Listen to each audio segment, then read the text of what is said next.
Welcome to the Pop Go Project podcast, a platform for the discussion and discovery of arts and entertainment. We focus on highlighting people and events that add value to the world around us. Visit us on all social media platforms by searching the Pop Go Project or visit our website at thepopgoproject.com. Welcome to the show, and thank you so much for listening. This episode of the podcast is brought to you by Keller's Garden Center and Landscaping Services. Contact Keller's today and get your yard cleaned up before that dirty old man winter comes. I hate to say it, but he's on his way. The mornings are cold. They're frigid. I don't like it. I'm turning the steering wheel warmer on. I'm putting the seat warmers on. It's just miserable, but contact Keller's today. And if you're looking for snow removal services during the winter months, they can take care of that for you too. Do not break your back this winter and leave the heavy lifting to the professionals at Keller's. Family owned and operated. Their team is looking forward to serving you. Keller's Garden Center and Landscaping Services, located on Kern Street in Exeter near Blue Ribbon Dairy. Find them on social media to learn more.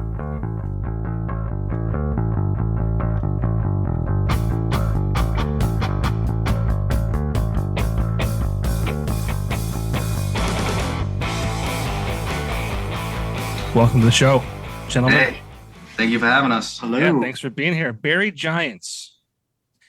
And I had the pleasure of meeting you guys at the Electric City Music Conference back in September. Great weekend in Scranton, PA, every year. And it was cool meeting you guys. So I'm glad we connected. I'm glad we hooked up, and we're doing this tonight. Oh, yeah. Thank you very much. It was a pleasure meeting you too, man. Yeah, so you guys are from Massachusetts. Yes, Fall River, Massachusetts. Fall River. I can hear it a little bit in the accent. Yeah. I love it. I'm a huge Red Sox fan. I'm a huge Celtics fan. Yeah, I go to Boston every year for St. Patty's Day with the guys. That's the day. That's the day to be there, man. It's like it is and it's not, right? It's like so we took a couple years off. We took off 2020 and 2021.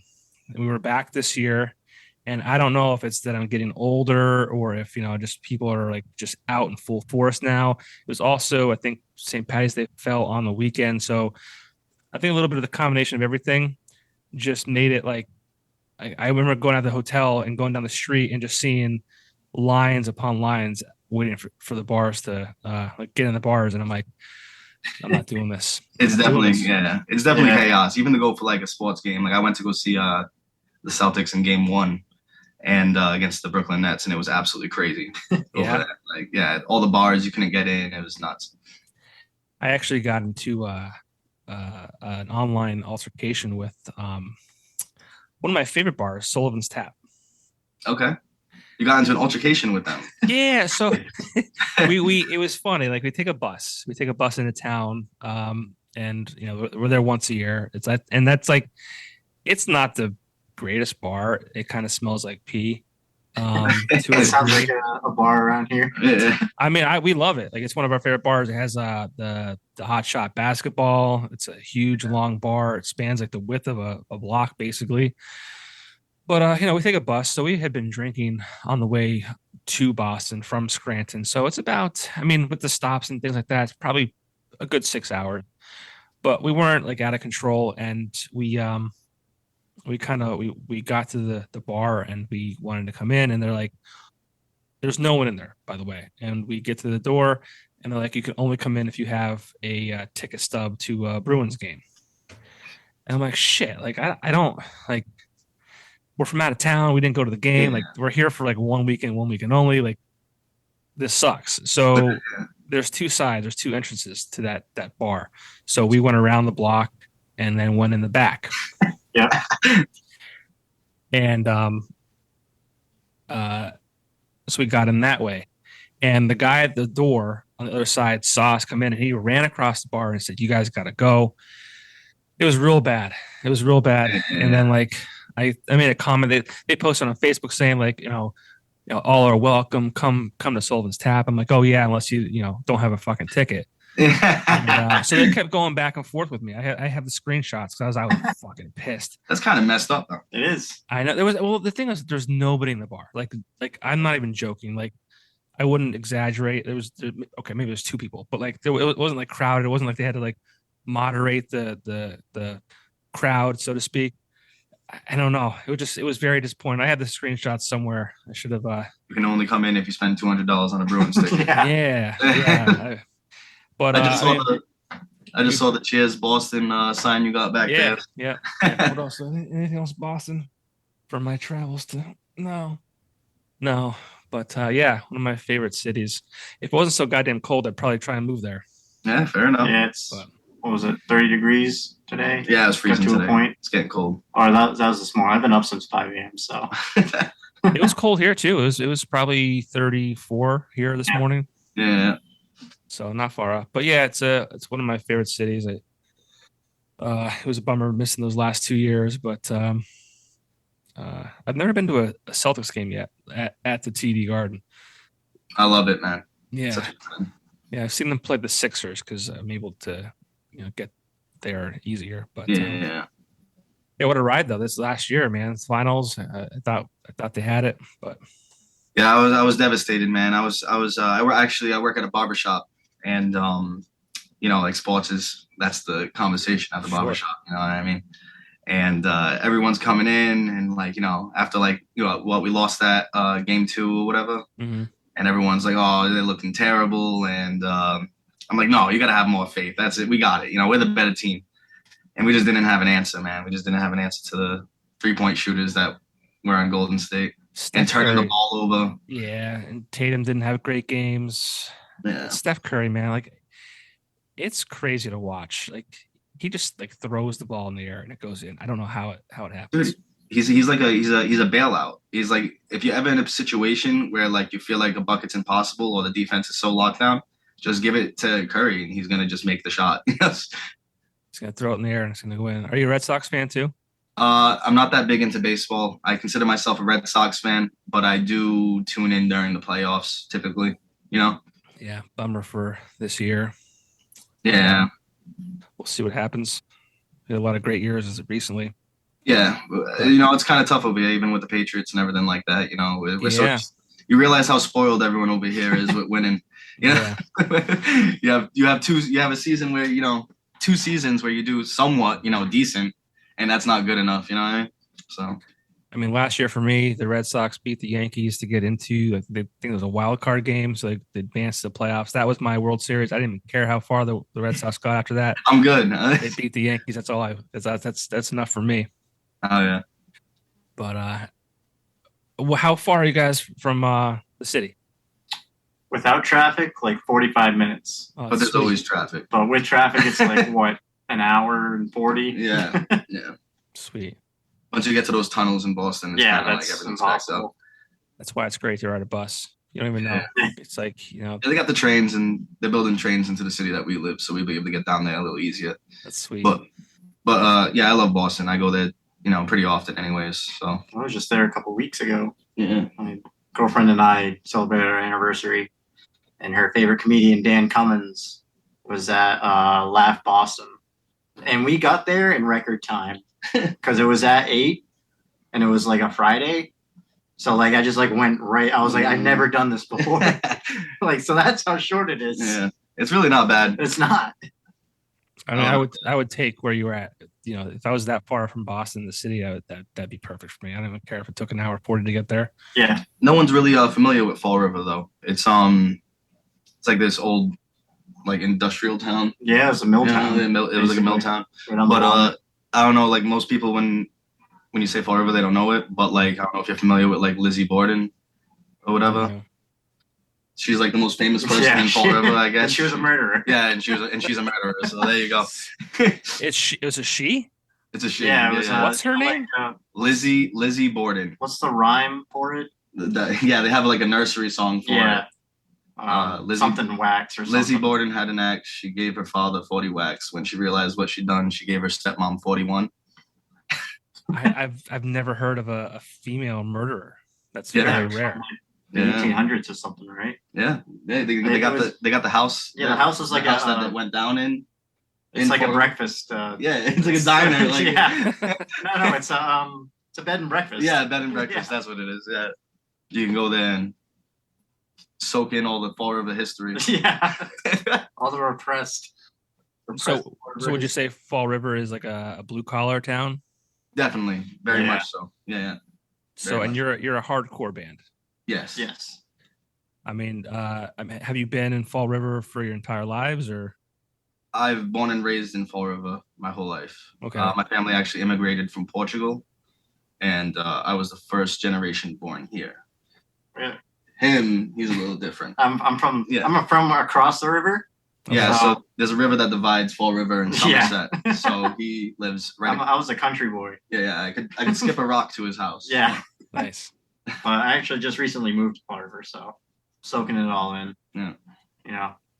Is the music scene there kind of a lot of hardcore, or what's? There is no music scene in Fall River. Yeah, okay. Which is sad. It is. We usually go to Providence, which is like 30 minutes away from us. Okay. So that's where it all is. Yeah, basically. Providence. So fortunately, being in Massachusetts, you spent some time in Massachusetts.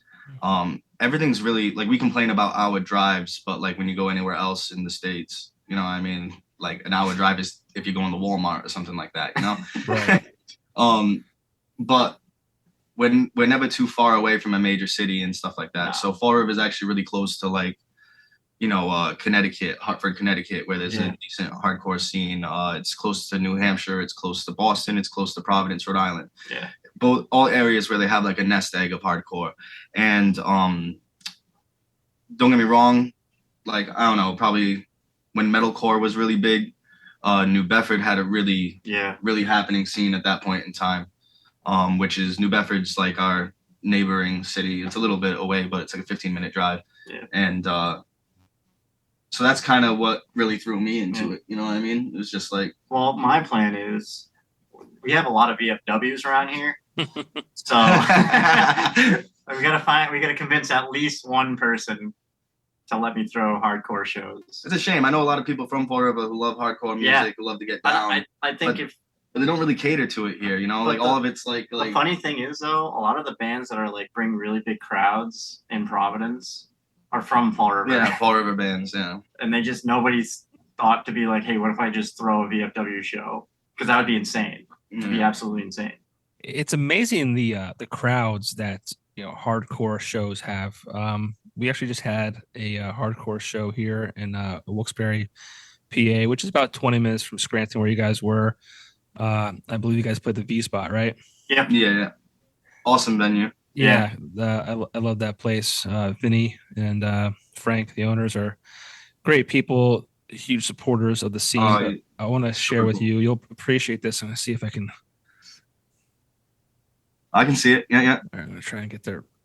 Oh, that's awesome. Oh, hell yeah. Wait do you see this? Oh, my God. That's the vibe I'm talking about right there, man. Just wait. Get on stage. Get back. Oh, there it is. Get back in the crowd. Yeah. Shout out to Tyler Kennedy for sharing that from the show last night. But yeah, I mean, hardcore music is not my thing. It's not. I don't know. Not everyone's. Yeah, I don't know what it is about hard. I mean, so I feel like your sound is a little different. There's some melodies in there. I can kind of understand your lyrics. It's not that just screaming like, double bass drum or whatever. Like it's just like I can understand what you're saying, and I like that kind of hardcore music. Outside of that, it's not my thing. But I mean, it all has its place, right? Yeah, of course. Yeah, he'll explain to you what our vision is. Yeah, so like, tell me who Barre Giants are exactly. So you kind of touched on it a little bit there when you were like, yeah, you know, like hardcore bands, but we're a little different type deal. It's kind of tough to put us into like a genre type deal. I feel like, I think at the bones we are a hardcore band. But like once you start fleshing it out a little bit, there's more stuff underneath it. And I think a lot of that comes from the fact that we grew up in like this city, you know, this city in Massachusetts, where like hardcore really, or metal really isn't like the scene, right? Where like you go to high school or whatever, I go to high school, he goes to high school. It's predominantly like, you know, hip hop and rap culture and stuff that kind of fuels the city that we live in. And with that being said, you know, I have love for like all kinds of music. I don't typically put myself in the box as someone who just listens to metal music. It's definitely won over my heart in a sense, you know what I mean? With like what I have a passion writing, what I have a passion doing. But there's so much more, you know what I mean? And I think that like metal and hardcore music in general could be more, you know what I mean? Why can't we have heavy riffs and also like a groove? Why can't we also make metal fun? You know what I mean? It's fun crowd surfing and then swanton bombing into crowds and stuff like that. Yeah. But it's also fun to bust a dance move every once in a while. And that's what we're trying to, you know, hone in, you know? And I know we are different because Adam's more the proggy guy. Like you have a lot of prog elements, but I went to school for like jazz, so I was a jazz bass player. He's the guy. He's the guy. I'm always like, hey, Will. And he's always like, like we get to a part and he's like, all right, we'll do something. Yeah. And I'm like, okay. And it's just something weird, you know, like we kind of like, we have the hardcore, but we have like I like to call us funkcore. We have some funky riffs sometimes. Yeah. But yeah, he's usually the funk riff provider. Yeah. Hey, Will, give me something I can dance to right here. He's like, all right. That's such a cool thing about music is like, you know, taking those elements and, you know, people think hardcore and they think of like shaved heads and just screaming and thrashing and all that kind of stuff. But I mean, you have a guy. Yeah. That's awesome. Yeah. And I love it, but there's more, there can definitely be more to it. You know what I mean? Like, why can't I have a shaved head, you know, Liberty Spike Mohawk, but also get down with some dance moves on the dance floor? You know what I mean? Like, sure. Well, I mean, I was just reading a post today. Some of the people in the scene, they're like, oh, great, another hardcore band. And I felt like commenting, it's like, check out my band right now. It's like, it's you can definitely see the oversaturation. Yeah, right now it's like everyone's trying to be the next Knocked Loose, and I fucking love Knocked Loose. Yeah. Don't get me wrong, I fucking love them. I listen to them; they're a staple in all my playlists. But there's only so many bands, like you can only do that so many times without like doing something different. Yeah, we want that energy. We want that energy in that video that you just showed us. Mm-hmm. But we want to have a little more flavor in the crowd than that. You know what I mean? Like we want people to be confused in the mosh pit because now I'm playing like a funk riff for no like oh okay. Yeah, play with their emotions. Coming from like I like progressive music, like he was saying, a lot of progressive music. You know, just off the top of my head, like Coheed and Cambria, Heart and Hands, Napoleon, bands like that. They kind of give you like a little bit extra. You know what I mean? It's like here's this build. We're going to build the song. We're going to build up your emotions and get you ready for this crazy drop. And they're like, just kidding. Before we drop, here's this. And now we drop. Yeah. You know what I mean? He loves doing that. I love doing that. Every time we're writing something, he's like, hey guys, what if we do this? I'm like, we already did that like 3 songs ago. I mean, there's definitely some like pushback and a little bit of arguing when the writing process. Well, I mean, that's how it goes, you know? Yeah. You got to keep each other in check. Can I smoke cigarettes during this? Do whatever you want. Yeah. Sick. I'm drinking beer. So. Sick. I should have got a beer. Should have. So, I mean, what's your background as far as music goes? I mean, have you been into hardcore your entire lives, or like how did this kind of come about? So I can answer this. So I graduated high school in 2017. Gee. Yeah. And I immediately went to go work at one of the Amazon warehouses in Fall River. And our original guitarist was a boss. He was like a manager there. And he like went up to me one day and I'm like, shit, I'm in trouble. Like, great. And he's like, hey, you play bass, right? I'm like, yeah. He's like, all right, you're in my band now. I'm like, okay. But that's kind of how it started because I met him. We started a band and then that fell apart. And then he was like, all right. And then he hit me up like a couple of years later. And he's like, hey, let's start another project. I have a singer. He's my barber. Yeah. And it was this guy. And then we found a drummer. And then like, that's kind of how it was born. I mean, it was just, it kind of started from another band. Okay. I always like liked metal music and like heavy music. I mean, I can't say always, right? So when I started off listening to stuff, it was kind of like my cousin put me on to like Blink-182 and like all those like pop punk bands that were really big when I was in middle school. And I still love them to this day. But I found myself like eventually I'm like, I want to listen to heavier. And then I started finding like I discovered like the new metal bands and stuff like System of a Down and Korn and Slipknot and stuff. And I was like, all right, this is fucking awesome. And then I'm like, after a year listening to that, I'm like, I need to get heavier. I need more. I need more. I need more. And then boom, that's like when metalcore started taking off, and it came in right when I needed it. You know what I mean? And then boom, Asking Alexandria, of Mice and Men, all these bands. And then once again, in the same fashion that it's been happening, is like I got kind of like not sick of it because I still listen to it, still in my playlist. I love it, but I was like, I need more. And then Knocked Loose and Kublai Khan and all these hardcore bands started coming out, and I'm like, oh, these guys got it. They, this is fucking sick. But it was kind of hard for me being someone who does like scream vocals, because as a scream vocalist trying to join a band, it turns out in the hardcore scene, usually when there's a scream vocalist in a band, he's usually like one of the guy's buddies. You know what I mean? in the band.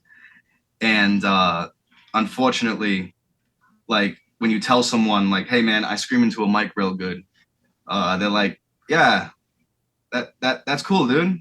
Like they don't really take you seriously. So it took me a while to find a band.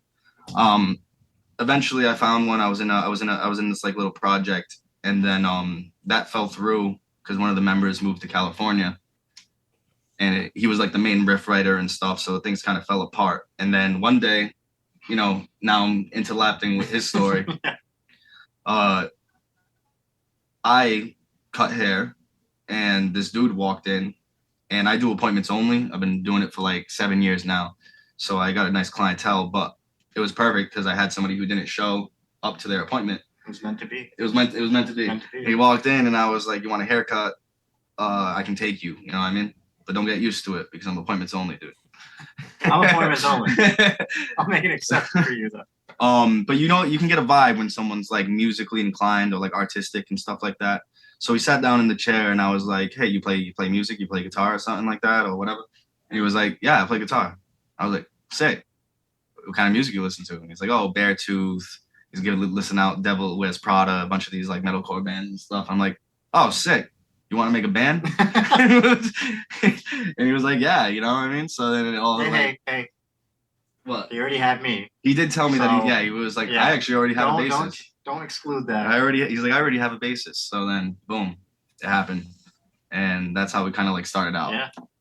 And we started like at the perfect time. Like when we got the whole lineup together, we started at the perfect time, which really doesn't sound right. I felt like it was very unperfect. No, because it was right when so it was like before the pandemic. We'd been looking for like a rehearsal space, and we finally got one, and then the pandemic hit.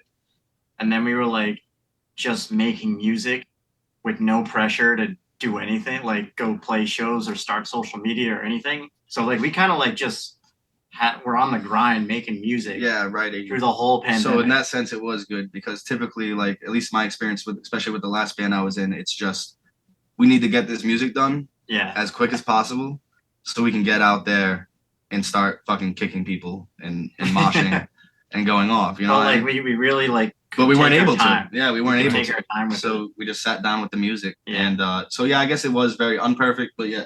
It was just weird to say, like, it was perfect time. Pandemic happened. Right, yeah. I talked to a lot of musicians, obviously, and a lot of the people that I talked to was just like they kind of embraced the ability to be home and to focus on writing and creating as opposed to, trying to book these shows and, travel on the weekends and do this and do that because, much like you guys, a lot of them are also, they have full-time jobs and their music is like the side hustle, so to speak. So the pandemic is weird. I mean, it definitely fucked a lot of shit up. It fucked my career path up and things like that. But I mean, it is what it is. I mean, I'm in a good place, but I guess it's all kind of what you make of it. Yeah, it was an interesting time to say the least. But if one thing happened out of it, it just really slowed shit down. You know what I mean? Yeah, it slowed everything down. So Because sometimes for better, sometimes for worse. In our case, it was a little bit for better because things were really speeding up real quickly, and it gave us time to sit back and really just focus in on what was important, and that was just getting the music as solid and really vibing with each other. We were all new to each other besides him and the guitarist, you know. So we became really good homies, and we had a lot of fun writing music, and also a lot of fights and along the way. Oh so. yeah. Well, our first rehearsal space was like this. Not safe. Not safe. Not safe. I've been in some pretty sketchy places growing up in Fall River. But this place was like, well, it was a band space. It was an old mill building, as like any other space around here was.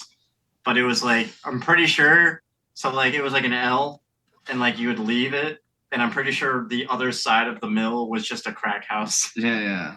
Because like there were some questionable people. I think there were only like 3 bands in that building. The rest of the room, all the rest of the rooms was like people living there off of like hot plates and shit. Yeah. Good times.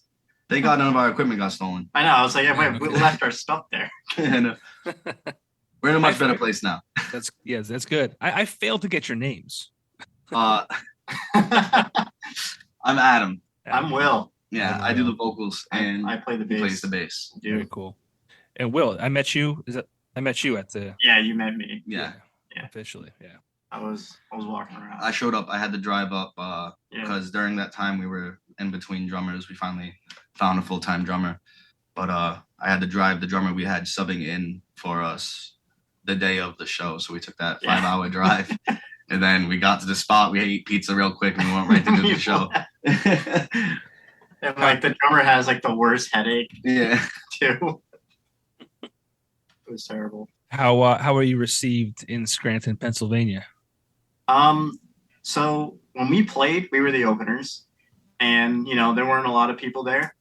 But honestly, I think it was like well worth it because we got a lot of good information that weekend. Yeah. Especially for me, because I do all like the booking and I do all the reaching out and all that stuff. So for me, I think that was like a really successful weekend, especially like, you get bits and pieces of how to do stuff in the scene and how to like email and how to reach out. But like hearing it from people, like, I don't want to say like big people, but like, like successful people in their craft. Yeah. Like, directly telling you this stuff, it was like it further solidified all the information for me. I had fun playing. It doesn't really matter how many people are at the bar. The people that were there, they definitely, especially like there was a lot of bands there at that time because typically the bands will be the ones there for the opening act. You know what I mean? They seem to receive us really well. Yeah. They seem to really like us. And one thing that we really focus on is kind of like our stage presence. I like to dance a lot. I like to move around a lot. I like to be really active. And a lot of people were seeming to vibe with it, and they seem to vibe with the tunes as well. Yeah. Yeah, I mean, you could have a stage presence and kind of even mask if you were a shitty musicians. Not that you are, but you could almost mask a little bit of that just by having a stage presence and kind of just getting the crowd into it that way too. Someone told me that there's like 2 kinds of bands out there, right? And you can either be the band, right, that's like super tight. You go up there, everything sounds straight like it came out the recording, right? Yeah. Or you can be the band that's like trying to climb the rafters. Yeah. And everything sounds debauchulated. but it's still like the essence of the song, but these guys are going nuts, you know what I mean? And I think that we're kind of on that way. I think we have a good like balance. This is balance, yeah, but we definitely get buck. So that's cool. That's kind of like what we like to keep going. Yeah. I just saw the Killers recently, and their opener was boring as hell. Like, I'm like, you're opening for the Killers. You're boring the shit out of me. And I don't know if you guys are familiar with the Killers or if you've seen a few videos or whatever, but like, holy shit. They lit off fucking confetti cannons. First song. And he didn't stop the entire night. He's one side to the other. And it was one of the best shows I've ever seen. It was just, it's so cool, and music is such a powerful thing, and just being in that moment and seeing those different things and just getting those goosebumps is it's pretty special. So for you guys to have that, being aware of that and focusing on that and making sure that's part of who you are as a band is, I think, very important. So we want to make sure that we're worth people's time. You know what I mean? People spend their time. They look forward to going out there and watching a band play. Want to see a show. Yeah. And I want to give them a show. You know what I mean? No, we just bought a bunch of lights that we're gonna try and get a little light action on the stage. When you play at like bigger venues, they have lights and stuff for you, but like especially when you play at smaller venues, we're a band that's starting out. We're trying to get our name out there and we're trying to do all we can do. So for those little like dive bars or for those VFWs and stuff like that, they are fun to play. Sometimes you got to bring your own flair to them. You know what I mean? Mm-hmm.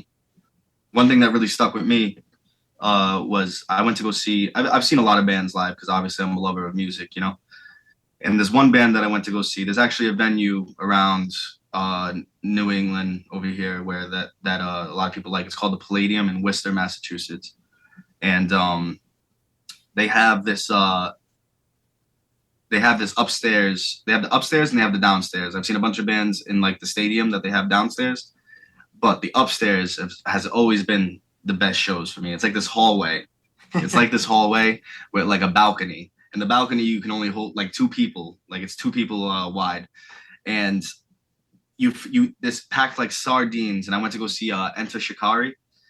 And it was just absolute chaos, and it was beautiful. It was like beautiful chaos, and that's what kind of stuck. Like that show specifically stuck with me, and I would like to harness that. Like they were like throwing the amps into the crowd. They were throwing the amps into the crowd. My amp in the crowd. They were jumping on top of the amp while the dude's playing guitar, dude. Oh my God. The bassist is climbing up to the fucking second floor balcony. You got people on the second floor rafters trying to like grab the bassist and shit. It was just absolute madness. I lost both my shoes. I lost both my shoes, man. I was barefoot, dude. I was barefoot. My feet were just getting stomped in the pit. Oh, jeez. At the end of the show, I waited until everyone cleared out because I was like, I gotta find my shoes, man. I'm not walking outside. So the shoes weren't even anywhere close to where I lost them. They were like on the other side of the venue, man. It was nuts. But that was a good time. I never heard this. And that's why, to anyone going to a hardcore venue, make sure you tie your laces around your ankle like they're work boots or hockey skates, because you're gonna lose them. You're gonna lose them, especially if you want to get in the sauce. If you want to get in the mosh pit.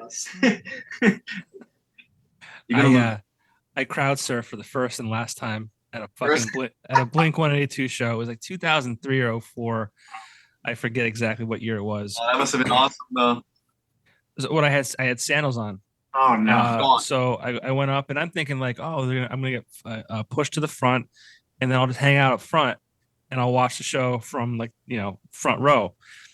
I was young. I didn't ever do that kind of shit before, and they threw you over the fucking barricade, and the guy's like, "All right, be on your way." At that point, I was with one sandal. I lost one, and I'm in the show, and like where the show was, like I'd have to walk probably a good mile, maybe 2 to my car through like gravel parking lots and shit like that. So same thing. I waited till after the show was over. I went to the guy. I'm like, "Do you have one that matches this?" And he's like, "Yeah, hold on 1 second." Looks down. Oh, that's like a bag of. Yep. And he gave that's it to me. Yeah, man. And there was nowhere where you were, huh? No. I mean, yeah, I don't know what I was. Well, I know what I was thinking. I was hammered. We were drinking the parking lot prior to that, and that's not my style. I'm not one to go crowd surfing and shut down and a Blink show too. Like that's weird, but whatever. Yeah, they used to have. You ever gone to Warped Tour? Yeah, I've seen those. Yeah, so I used to go to a lot of Warped Tours, and the one in like Mansfield and stuff like that, and people crowd surf, and that's all like concrete floor. Yeah. Yep. You just see people getting taken out. You know what I mean? Like I went to see Suicide Silence. I saw them. It was probably the heaviest band I saw at Warped Tour, dude. And people just dropping. I'm seeing stretches. There's like 3 people getting carried out. It's just not a good look, man. No, it's not. And to be honest, like I'm not the lightest dude. I think I weigh like 210 pounds. Like I think my crowd surfing days are probably away from me. But I still like to get into the pit. I still like to throw down, push some people around, and really feel the vibe in the room. Yeah, I got into a pit once. It was my first and last time in the pit.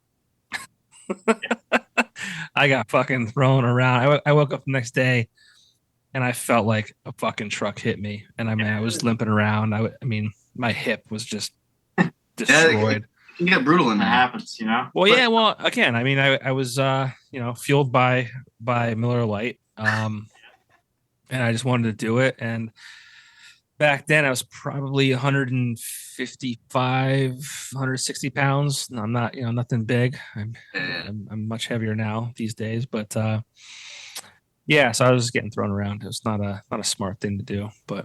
But you want to know what's also beautiful about like these hardcore shows and stuff like that? I'm sure you've seen it at some metal shows and stuff that you've gone to.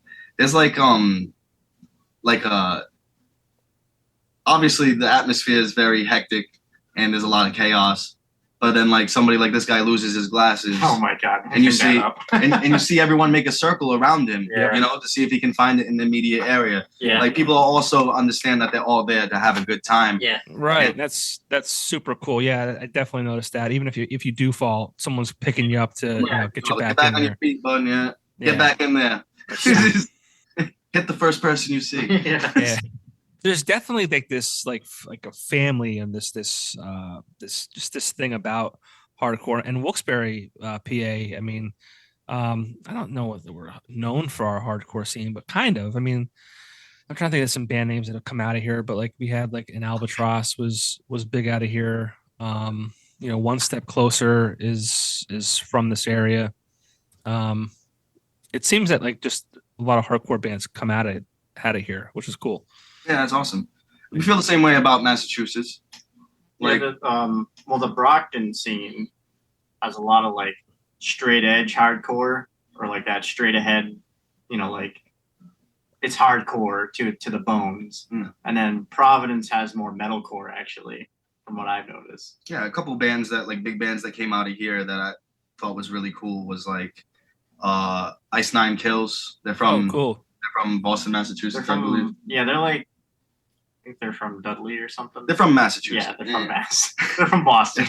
And then Vanna. I don't know if you're familiar with Vanna, but they came into the scene like as soon as like metalcore started blowing up, and they were kind of like in the mix with those bands like of Mice and Men and Asking Alexandria, and I think they're actually from Worcester. So yeah. So I believe it. There's definitely bands that have blown up from around here, and that's good to see. There's definitely bands that are like on their way. Around here. Yeah. Like, cool. they're still doing like the local level and they're doing their tours, but they're definitely like maybe in the next couple of years they're definitely gonna get blown up. I mean, you can see that shit. Yeah. That's cool. And you guys put out an EP last year. Yes. Correct? Yes, Exhumed, which is available streaming everywhere. You got together before the pandemic. You focused on writing. Talk a little bit about that EP and how it all came together. So that EP, since we did, so actually the single and that EP were all like written at this kind of the same time, but we wanted to like get a single out there and then kind of dip our toes, and then I think the EP really is like our foundation of what we're like. It's there, like our sound is in that EP, and it's something like we're definitely going to build off of. It's really raw. It is. It's really raw to like it's like it's tough because it's like the EP, once again, it was like our first time all getting together and spitballing ideas and putting together music. We butt heads a lot. Yeah. But we were onto something, and we feel like in that EP is something that is different but familiar, Yeah. And it's now we're at a point after releasing that EP where we're really trying to fluff that up, a little bit and make it hone in our sound and really kind of, when we're heavy, we want to be heavy. That's his favorite saying. Like heavier than what that EP was. We love that EP. That EP is very dear to our heart, and we think that it, personally, I feel like it's a really good and I love our music in it. But you know, you're always thinking as musicians, as a band, like what can you do more? Yeah, like what how can can be you better? advance what you do? You know what I mean? While still keeping the essence of what makes you. So when we're heavy, we want to be heavy, but when we're fun, we want to be fun. You know what I mean? So I think really going forward, anyways, dividing those two things up and really focusing in on that will really play into our future writing stuff. But Yeah, Exhumed was fun, man. Exhumed It was was. fun. That was fun. it was. Oh, We got that EP done in 2 days, recording it. 2 days recording. Yeah. It was one of First our- time recording ever. Yeah, That was fun. That was also exhausting. it was. Um, And then me and you did all the gang vocals. yeah. We did the gang vocals. We did some layering, some different pitches, trying Yeah. to swing our voices and stuff. It was typically how it would go. I think for our first release, I think that was great. Yeah. I think it was successful for us. Yeah, it's a great like intro to who you are, and like Yeah. kind of setting the tone for your future. And the name's fitting for that, Exhumed, Right. Like that's what we're buried giants, Yeah. and we thought it would be a good idea to exhume the giants with the first EP, Yeah. So, What's the name? Where'd that come from? That's all you, bud. yeah, I got it. So buried giants. So when we first started being a band, we were having trouble coming up with some band names, and I forgot what I saw. I saw something. I think you saw a book. Well, no, I went to Barnes and Nobles with my lady, and This is lady friend. it was actually perfect timing because me and my girlfriend we were at Barnes and Noble because she likes books, and they were arguing about band names, and like I think it was like Murder She Wrote. Murder She Wrote. Like our guitarist was trying to say like that should be the name, and then we were shitting on him. It's not terrible. I don't hate that. I don't hate that. She just died recently, I think. Yeah, Landry, right? yeah. Yeah. R.I.P. But so I was in Barnes and Noble, and while these guys were arguing and like shitting on our guitarist and stuff like that, I was just sending book titles. So like I did this whole like I sent like a bunch, but some that I remember are like I remembered Arguing with Zombies. I really liked that one, and I was really pushing towards that one. But Then we were shitting on you. and then they were shitting on me, and then I found one, and it was like Giants Buried Underground or something like that was the name of the book. And then these guys like stopped shitting on everyone, and they were just like, all right, how about like Giants Buried or like Very giant. Underground Giants or like, and we kind of did it. And then we're like, what about Buried Giants? And then I was like, oh, this is getting good. That's good. This is getting good. The Buried Giants. And they're like, nah, fuck you. They're like, nah, fuck you, Adam. That's terrible. All right. And then it spiraled because now there's like a shit ton of ways to spell buried. Yeah. So like, how are we gonna spell buried here? So Yeah. but we ended up sorting it out, and that's kind of how we came up with that. Yeah. Barnes and Noble. Not really any like Shout out to meaning Barnes it. and Noble. Yeah. Sponsor us. Well, yeah, I mean, it's one of those things. It's like the throwaway question, right? Like, how did you get your name? Well, and some people have a really interesting story, and some people just like It worked out. Yeah. I think it's a cool name. I still think It's it's a cool definitely name. a cool concept that we could expand on. It's a cool concept that we can expand on. It's kind of like, I don't know, like an oxymoron type deal. I don't know if that's the right thing, but like, giants are kind of something very large to be buried. sure. Yeah, be buried. And, I think it also has to do a lot with like, I also thought it was cool because, yeah, we have this huge sound. We have this huge thing that we're trying to give to people. And technically, at the bones, hardcore music in general tend to be a real hard, like an underground thing. You know what I mean? Right. So No, a that's little good. bit of that plays into it. And you can kind of think about like, I'm sure you can probably get like very creative with like merch and imagery for whether it's. We definitely have some stuff we're working on. Yeah, some ideas and concepts. Yeah. That are If you need a t-shirt printer, I know one. Yeah. sweet. Yeah. Awesome. Definitely. I work at a screen print shop. Oh yeah, there it is, dude. There it is. Yeah. Connection. Axelrad screen printing. Here it is. Little There it is. Yeah. Hey. Yeah.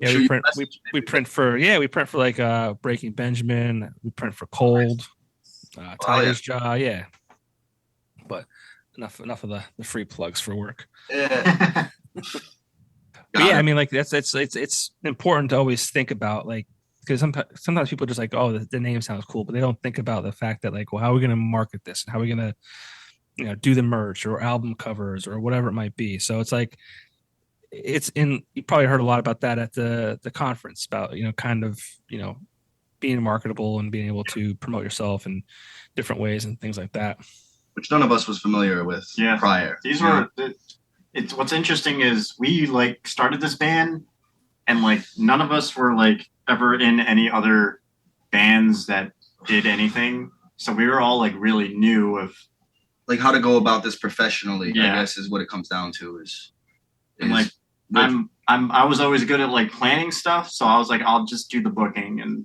I'll do all that stuff. Dictating work, you have bandmates and more than just bandmates, that people you can lean on to get stuff done. Yeah. And everyone kind of dictates their own thing. I typically handle the artwork, the merch and stuff like that. He typically handles the booking. And that, it's finding that balance. And to be honest, to come at it at a professional, we realize that like, if we're going to do it, we got to make it like part of our lives. Like it's gotta be work. It's gotta be band. It's gotta be ingrained every day. We got to get something done related to the band. And going forward, we're trying to have a strategy and a plan to get that done. Well, you guys are young too. You have a lot of time to like, you can put the time into it now. Like, yeah, you get to people like, my age, like I'm going to be 40. This might not even be released. My goal is to get this out. Let's see, either next week or the week after. So this might be released like the week of my birthday. Happy belated, happy almost birthday. No, what I'm getting at is like, you get to the age where you're 40 and like I've got 2 kids, I have a wife, I have a house. Like there's a lot of like things that like, I can't like, this is kind of a side hustle, right? This is, I do this when my kids are sleeping, and I'm sure my wife loves the time to watch, fucking killer movies and shit like that. But but the time you have now is you're young, like hit the ground running, push hard, take chances, and hopefully they all pay off. Yeah, we love it. Use our free time to move towards something that's a dream, and it's a dream that many people have. And to be honest, I feel like the only way, if everyone's dreaming to become a rock star, then what really sets the people apart that actually make it as rock stars, And I think a lot of it has to do with dedication and being able to put in that work and being able to put in that time, right? And my way of thinking is, if we don't get to rock stardom, it's kind of the journey, really. For me, of course, yeah, definitely. Fuck that! I'm trying to be a rock star. But I'm like really when I'm older, I want to be able to like look back and be like, I did all this. I didn't make it, but like I did all of it. But if I do make it, great. There's opportunity. Like, what's making it? It's subjective, right? It's like, you guys could do like a mini tour where it's travel on the East Coast or whatever it might be. Like, some people don't even get to see like that much of the world because they go to high school, they go to college, they get married, have kids, and they're in their little corner of the world. Whereas like, you're in a band, like, it's a grind, right? It's in addition to your full-time job and shit like that. But like, you get to travel and see different cities and meet new people. And, is it on the level of Blink-182? Maybe one day, but like, if not, like that's still a special part of the process and the whole overall experience. When we went to PA, I was like, this is amazing, this is awesome. I was all about it that weekend. We just want to give it 100%. You know what I mean? At the end of the day, if we give it 100%, I think there's nothing to be discouraged or upset about because we know that we gave it our all. You know what I mean? For sure. There was a moment in my life I was this fucking close to quitting my day job and becoming a barber. Really? Yeah, this close. It was 2016. I was in sales. I was working in I was like at a radio station doing sales, and like I'm really happy I didn't. I'm happy that I didn't because Barbering sucks. I doubt that. No, Your back probably hurts. Every time I go in there, you're shooting the shit all day. Well, that's what I mean. I started going to a barber in like 2015-ish, and just the whole experience, like if it's done right, like you can give your customers this 30 minutes of like, I don't know what to call it, just like, I don't know, relaxation. There's not too many outlets for dudes, you know what I mean? For me and him, it's hypotheticals. We like to talk about hypotheticals. Yeah, you could do anything, right? And it just, for me, it was like, you walk in. I'm a huge Joe Rogan fan, and my barber would always have the Joe Rogan podcast on TV, or if not that, it was some music, and you just talk about shit. You talk about like stuff that you can't talk about, with just anybody, right? Like, a fight with your girl, or like, just how different men and women are in general, because like we are like, it's such a cool place, just that barbershop, right? And I was in sales. I'm like, this fucking sucks. Like, a lot of things happened after I decided not to be a barber, which kind of, the sales career took off. I had a radio show, eventually got canceled. That's why I'm doing this. But I'm happy that I chose the route that I did. But I'm also kind of like, what could have been? But also, like, being a barber, you're on your feet all day. Like, I feel like eventually my back would hurt. My back definitely hurts.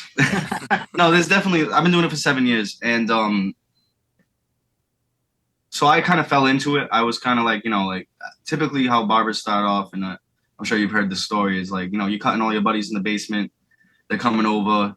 You guys, you smoke a bone together, and you go downstairs, and you're like, hey, let me give you a mohawk, and then they're like, nah, and I'm like, but it's free. And they're like, you don't mess up my hair, and I was like, it's fine. And then throws back, yeah. So yeah, years of doing that, cutting my brother's hair and everything like that.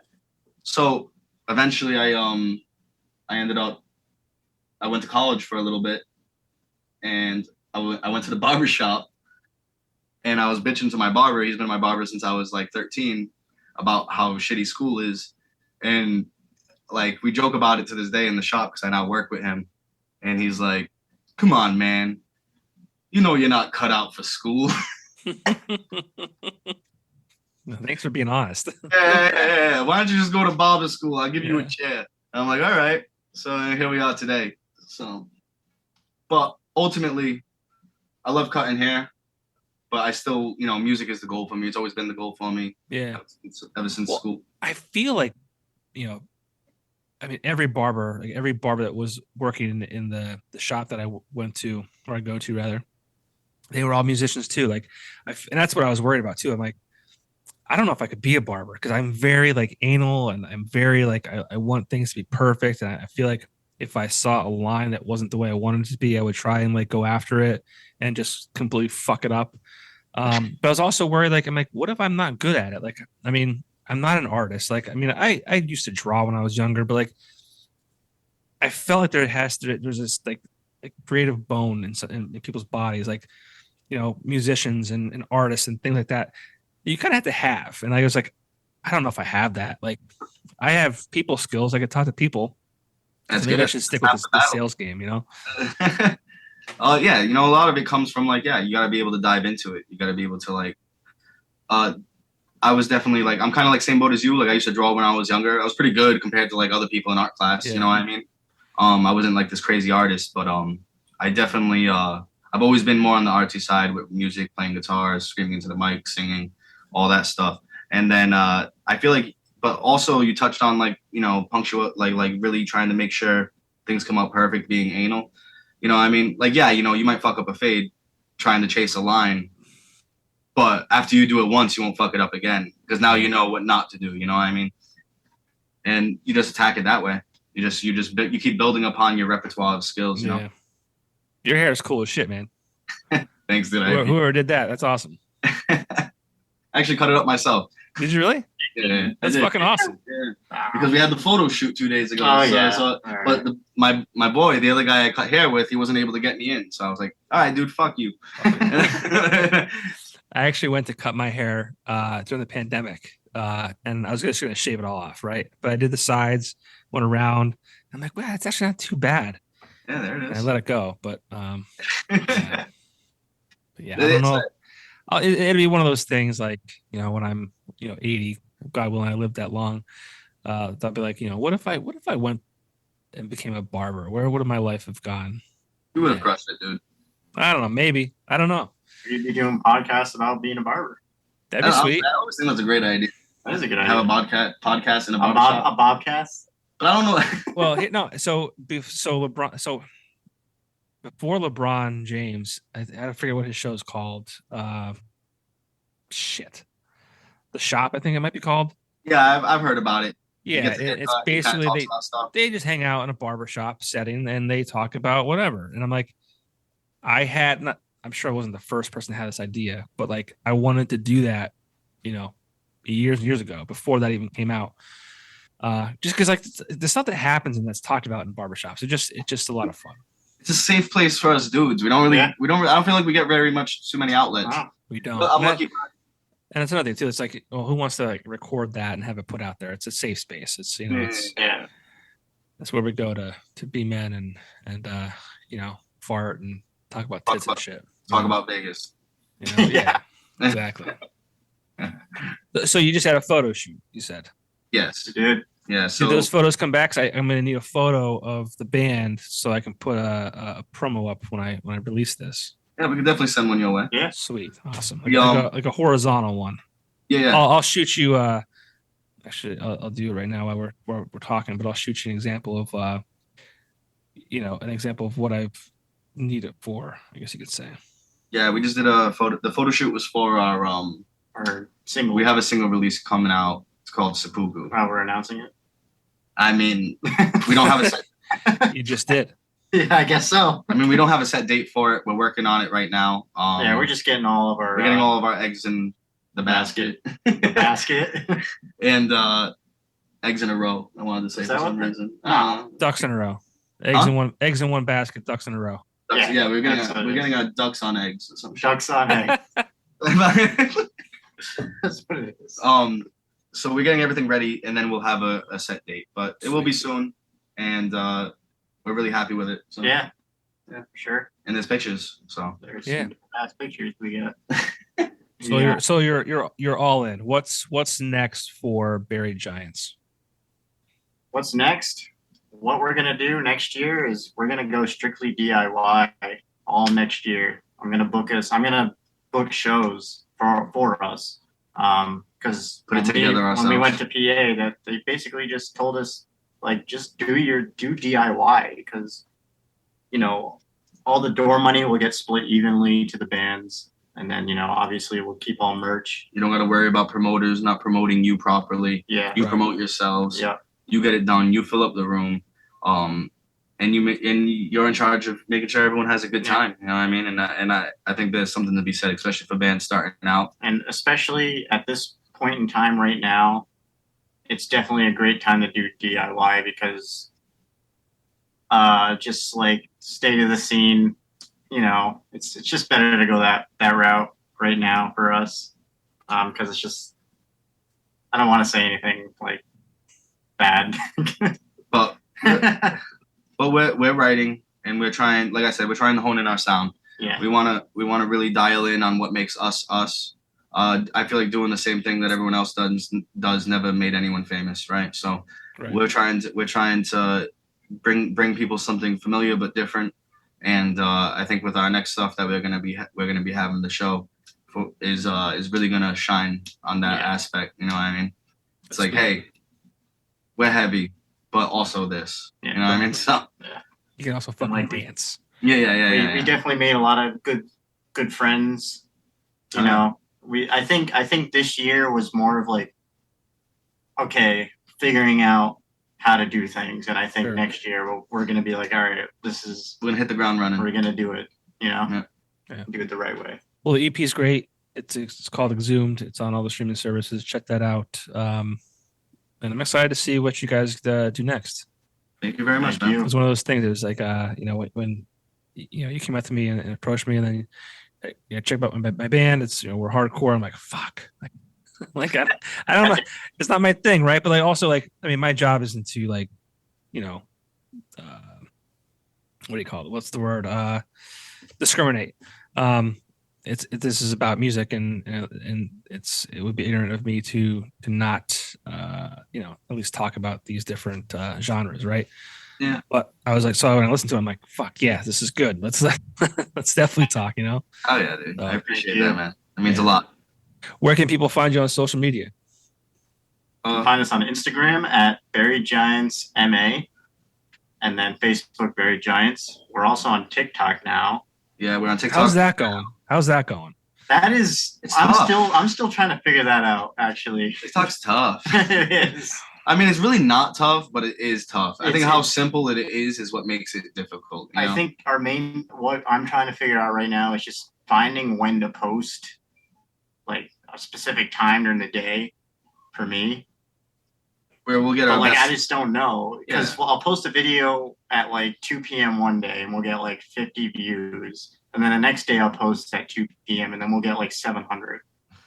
And it's like I don't know what to do with that. Dude. I mean, try being a 40-year-old man. The only reason why I had TikTok was because my girlfriend sent me TikTok videos. That was my experience with TikTok before. And they're hilarious, right? They're fucking awesome. But I'm not funny. And I have no idea how to utilize it for this platform because I don't want to be one of those like you get those people who like just post all their boring shit on every platform, Facebook, Instagram, fucking LinkedIn. People are posting shit on. It's like this doesn't belong on fucking LinkedIn. Like, so stop that shit. But like, I'm not fucking funny. So I was like, how do I utilize this for my show? I'm like, I don't know. So I ended up fucking posting, I fucking blasting my kid with a water balloon. That's good, man. Yeah, I mean, it did great. It got a lot. It performed very well. Yeah. I'm trying to look here. Maybe I should blast you with a water balloon. Yeah. I know. By accident, complete accident. I just threw it at him, and he kind of like ran into it. It's almost 1,700 views. I'll take it. And it's so weird because we have a TikTok video of us going to Waffle House.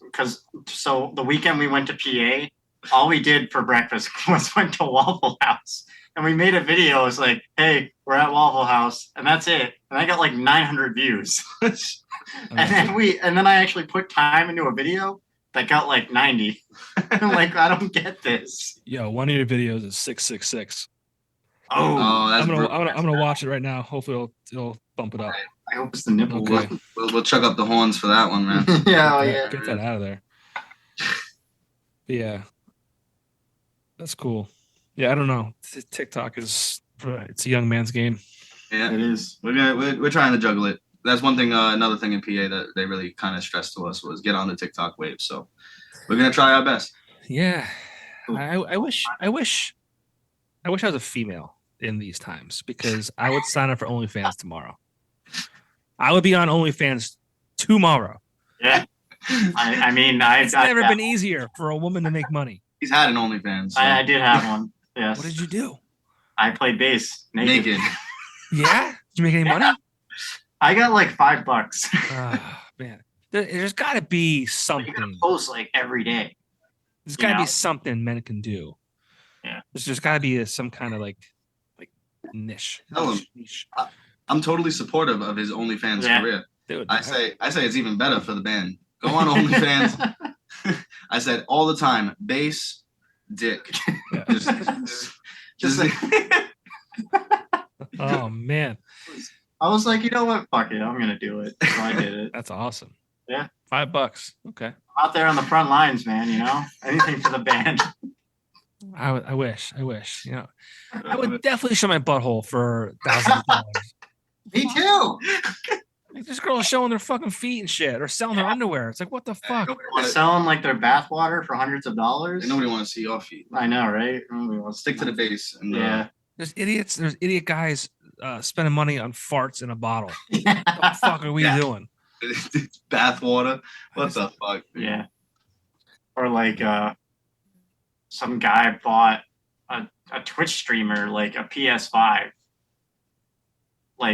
I don't get it. What does that have to do for OnlyFans? But it's like they have an OnlyFans too, and that's where they bought a PS5, and that was part of his OnlyFans. People tuned into OnlyFans no, like to watch him buy a PS5. Just how much You're not getting what I'm saying, bro. They have an OnlyFans, right? And like one of the OnlyFans people, the OnlyFanners bought this OnlyFans woman a PS5 just because he was simping so hard. Hey, like you can't even get a PS5 now. Only bands. Only bands. What about that? Whoa, you're onto something now. Only bands. Only bands. It's just a page where just bands just post Whoa. Yeah, right. Like you guys would be up for that. That's like bands in town. But only bands. I like that. Yeah. That could be something. I think so. We gotta claim it right now. I'll write this down. Good idea. Bands. Yeah. That's funny. It's just like weird, like bass shit. It's just you, Will, naked playing your bass. Yeah, that's me. That's where he does his best work. I mean, Flea did it. Yeah, dude. When I saw that documentary of like the Woodstock, you're like, that's me. Oh, I was like, holy shit. He was like naked. Oh yeah. Like no shoes or anything. Yeah. Were you at that Woodstock? Fuck. No, I was not. I was old enough to be. I was probably 17 at the time, I think it was. But I grew up in the country. So like I didn't experience anything outside the country until I was in college, really. I mean, I went to college in the city, which was Wilkes-Barre. But it wasn't until then where I was like, introduced to like going out to see bands and shit like that. Like it just I don't know. That was a crazy documentary. Yeah, it was. They got like Korn absolutely crushed it. It was just so like not the vibe. Just watching it was like giving me anxiety because like it was people that were like that used to do Woodstock back in the day where it was just a different time. Mm-hmm. And then they have like these heavy bands and then they expect people to be like the same way. Right. It's not. Well, there was like 5 bathrooms. Oh yeah, and then people are like, "Did you watch the documentary?" Yeah, I watched the whole fucking documentary. And also, did you? Like, did they really think it was gonna be peace, love, and happiness with like Limp Bizkit? Maybe if you were on more drugs. Oh yeah, that'll help. Maybe if you were on more drugs, you would have felt less anxious while watching it. Swimming and shit. Yeah. Yeah, that was like I was watching it like especially towards the end when it was getting like really serious. I'm like, holy shit. The band's tore it up though. It's not their fault. They did. It's not their fault. And like they were trying to blame the bands. I'm like, don't even get me started. Yeah. It's like that's what you paid them to do. It's crazy. I was like pissed off by the end of it. It's like I can't believe they let all that happen. Well, and that's why there will never be anything like that ever again. Just too much liability. Like 100%. We'll never experience that. It's sad. It sucks. Yeah, it is sad. Some people just want to have a good time. Yeah, exactly. Smoke some fucking weed, watch some music, drink some beers. And I'm sure there were some people in that crowd that were just there for the good time. But a lot of the people there. Yeah, you cage thousands of people in. Yeah. A place. Don't give them the amenities to survive. Yeah. To survive. They're gonna become feral real quick. You know. Yeah. That's a fucking that's a science experiment. So, well, good news is that I think the Yankees are losing currently. Oh yeah. Fuck the Yankees. Fuck the Yankees. God damn it. Well, hey, that's all I have for you guys. Unless you got more you want to talk about. What was that? Unless you have more you want to talk about. Do you have anything to talk about, Adam? I mean, I think we hit all of it. Yeah, we hit all of it. Just stay tuned. We're a hardcore band out of Massachusetts. We are trying to bring you more than heavy music. Funkcore. I want everyone to enjoy it. And write that down. Funkcore. I like that.